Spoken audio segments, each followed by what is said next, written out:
Señor Óscar Arias Sánchez, presidente de la República, señor Luis Paulino Mora, presidente de la Corte Suprema de Justicia, señor Francisco Antonio Pacheco, presidente de la Asamblea Legislativa, señor Bernardo Klisberg, conferencista invitado, señoras, señores diputados, ministros, presidentes ejecutivos, responsables de las instituciones del Estado, representantes de organismos internacionales presentes, demás autoridades, señoras y señores. Muchas gracias por acompañarnos esta noche en que damos inicio al Programa Nacional de Prevención y Lucha contra el Fraude Fiscal. La economía es una ciencia social. Sí, trata sobre los problemas de los seres humanos. Eso no es nada nuevo.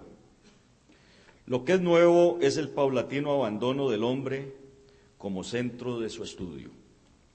En su afán por buscar la exactitud y la precisión de las llamadas ciencias exactas, como si esa condición existiera en ellas, la economía evolucionó para desarrollar modelos, ecuaciones, métodos cuantitativos y matemáticos, y por ese camino se fue perdiendo su objetivo de estudio. Ganó de esta forma en técnica, pero al mismo tiempo perdió su fundamento social y se fue alejando del hombre. Tan peligroso es esto, que en ocasiones la disciplina se reduce al estudio de cifras y cuentas vacías de su contenido histórico y social, convirtiendo estos estudios en fines en sí mismos. Por el contrario, reivindico la interpretación de los autores clásicos de la economía, de los padres fundadores, que nos enseñaron que el estudio de lo económico pasa por entender las relaciones que se establecen entre los hombres, valga decir, las relaciones sociales, para articular las formas de producción, distribución, consumo y la reproducción de las condiciones materiales y sociales que permiten la permanente acumulación de la riqueza. En nuestro caso, la acumulación de capital, pues la nuestra es una sociedad capitalista.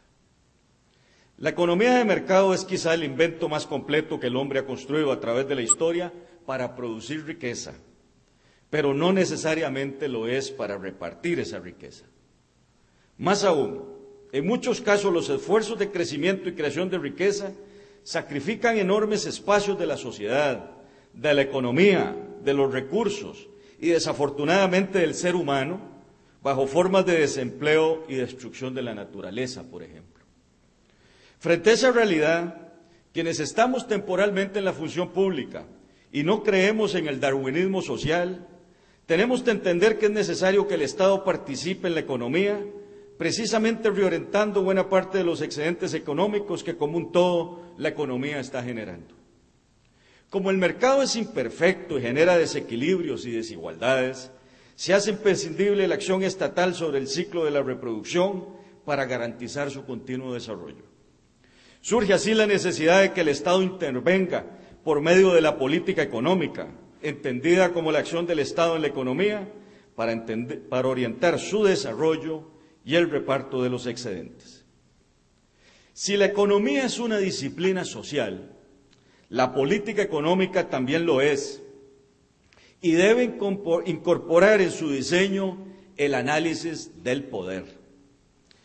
La inclusión de la armonía y la contradicción política y social es un componente inmanente al diseño de la política económica. Quien considere que este ejercicio se reduce a la aplicación o de teorías alejadas de nuestra realidad, o de simples modelos fríos, neutrales y preestablecidos, está dejando por fuera aspectos fundamentales y se está perdiendo la parte más hermosa e interesante de esta disciplina. Por ello postulo que la política económica del Estado debe atender al menos 4 grandes áreas de acción: la gestión sobre la moneda, la gestión sobre la fuerza de trabajo, la gestión sobre la formación de capital físico, la gestión sobre el medio ambiente. La gestión sobre la moneda se asocia con los temas normalmente conocidos como la estabilidad, valga decir, la política sobre la inflación, los tipos de cambio y las tasas de interés. Es lo que normalmente se llama política monetaria, antiinflacionaria y política cambiaria. Regula el espacio del sector financiero, la supervisión bancaria, el desarrollo de los mercados de capitales y de deuda, en fin, es el ámbito de acción de las políticas de los bancos centrales. La gestión sobre la fuerza de trabajo tiene que ver con las condiciones generales de la reproducción de la población. Es un concepto que incluye la reproducción física, junto con elementos de desarrollo emocional, valga decir, en el ámbito de los valores y la cultura. No podemos pensar la reproducción permanente de la raza humana únicamente como un asunto biológico, sino más bien como ser humano integral. Esto incluye lo que se ha dado en llamar como la política social y, por extensión, la política cultural de los países. Aquí estamos hablando de la política de salarios de un país, la fuente más directa de la reproducción biológica. Pero al mismo tiempo se deben incorporar los esfuerzos por mejorar la calidad de la educación, el acceso a los servicios médicos, a programas de construcción de viviendas de bajo costo, y me atrevo a incluir todo el espacio que se abre para la diversión y el esparcimiento cultural. El ser humano no solamente es un factor productivo, sino que es por esencia un ser superior, con valores, éticas, sentimientos y sueños que sobrepasan sus tareas productivas y reproductivas. Gracias a nuestro trabajo, las sociedades se mantienen, acumulan riqueza, provocan crecimiento, se vuelven competitivas y aspiran a ser mejores. La gestión sobre el capital físico es una tarea ineludible del Estado.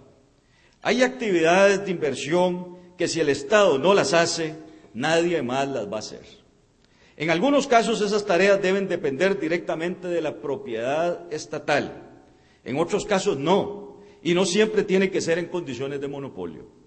Las tendencias recientes nos muestran que es factible e inclusive deseable que se den todos los tipos de programas de inversión público-privado que facilite la formación de la infraestructura que necesitan nuestros países para mejorar la competitividad sistémica y aprovechar las oportunidades que representan los tratados de libre comercio.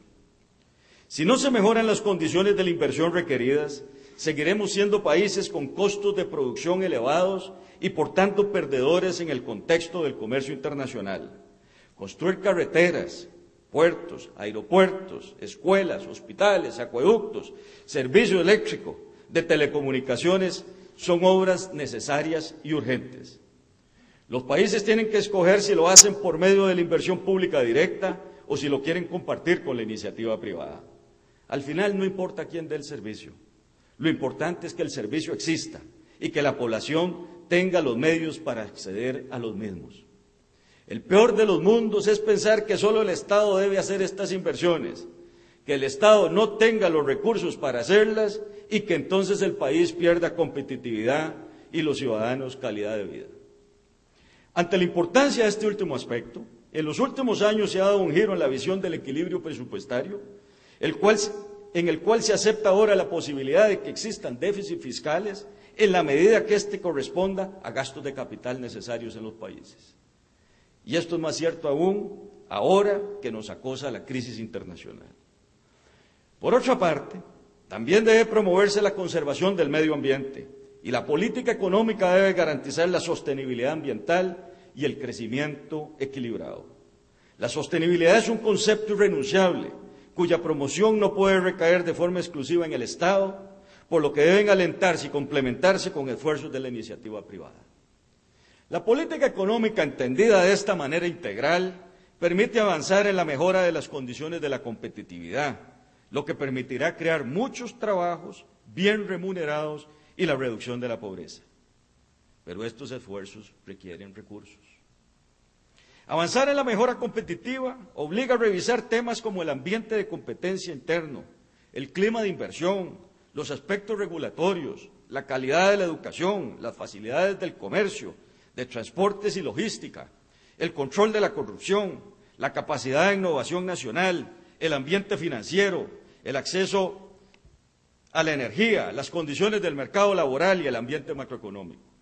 Debe adicionarse a esta lista temas de seguridad, tanto jurídica, que haga respetar los contratos, como de seguridad ciudadana, que abarate en forma social sus costos. La garantía de acceso a los servicios de medicina y programas de construcción de vivienda de bajo costo. Asimismo, se debe generar